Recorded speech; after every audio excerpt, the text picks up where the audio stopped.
السلام عليكم، مرحبا بكم معايا في مطبخ كراميل 48. ومعها الطنجره ديال الحريره وديال البلبوله ديال الشعير، بالاضافه اللي زدتها لها مع هاد الخضيره والزعتر كتجي في قمه اللذه.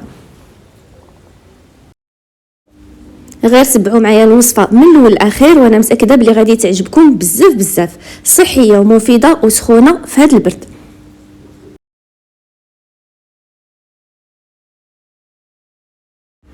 في الطنجره، هاد الطنجره كتهز لي حتى 8 لتر ديال الحريره.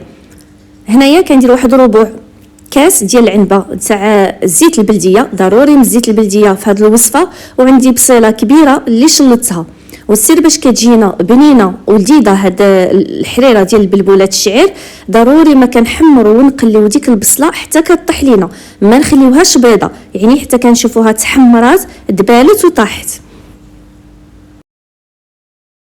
الا ما قليناهاش مزيان وبقات لنا خضره ما غاديش تجينا زوينه، غادي كنبقاو نغزوها في ديك الحريره.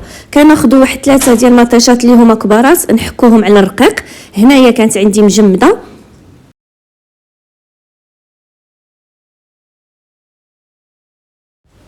وضروري الثومه ما كنديروها في هذه الحريره ديال البلبوله.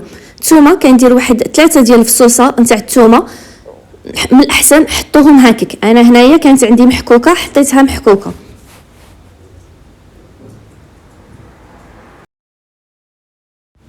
حتى كنقليو كلشي مزيان، عاد كنضيفو التوابل باش ما كيتحرقوش لينا.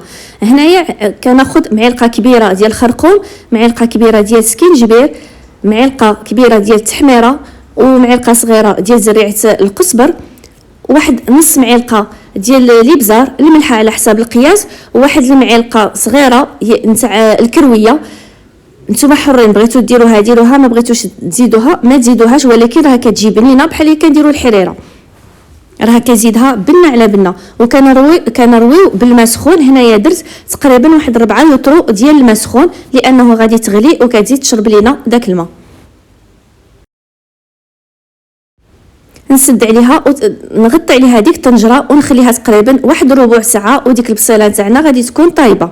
من بعد ما كطيب ديك البصيله كنرميو واحد 2 معالق كبار ديال القزبر مقطع، و2 معالق كبار ديال الكرافس.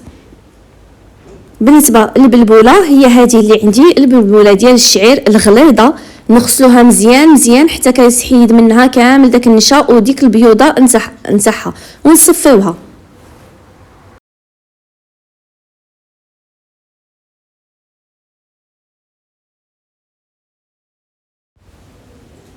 نشوفوا الطنجره نتاعنا الا كانت شربات الماء زيدوا ضيفوا لها الماء، يعني ضروري خاص يكون عندنا تقريبا واحد 5 لتر ديال الماء. فين كتلقى هاد البلبوله باش ما تجيناش قاصحه ثقيله، خاصها كتجينا شويه خفيفه باش كتلقى فين كطيب. هنايا عندي 250 غرام ديال البلبوله ولا ربعه ديال البلبوله. من بعد ما غسلتها وصفيتها كنرميها في هذيك الطنجره، نقلل عليها النار على خاطرها ونغطيها ونخليها طيب على خاطرها، ولكن مره ضروري ما كنحركوها من التحت. بعد 40 دقيقه حتى 45 دقيقه غادي نلقاو ديك البلبوله نتاعنا راها طايبه. وملي كتكون دير هاد الفقاعات كتغلي هكا، عرفوها بلي البلبوله راها طايبه وكتطلق داك الخيط ديالها. هاد الاضافه اللي كنزيدها لها بطاطا كبيره مقطعه صغيره، والقرعه حتى هي مقطعه موسطه. كنرميوها صدقوني بهاد الطريقه الخضره مع هاد البلبوله مع داك الزعتر اللي كنضيفوه له في التالي كتجي في قمه اللذه. نتمنى تجربوها وتردوا عليا في التعاليق. وهنا كنبغي نشكركم بزاف على التعليقات الزوينه اللي كتخليوها لي، اللايكات ديالكم، وتشتركوا بالقناه باش تشجعونا وباش يوصلكم كل جديد. وهو هذا الشكل النهائي نتاع البلبوله نتاعنا. من بعد ما طفيت عليها وضفت ليها واحد اللمسه، واحد شويه نتاع الزعتر كنحكوه ما بين يدينا. كنتمنى الوصفه نتاع اليوم تنال الاعجاب تاعكم. انا متاكده الا جربتوها غادي تعجبكم بزاف. مع هذا البرد ما تلقنا غير هذه الوصفه ديال البلبوله بالخضره والزعتر. غادي نقول لكم دمتم في حفظ الرحمن، مع السلامه والى فيديو اخر ان شاء الله.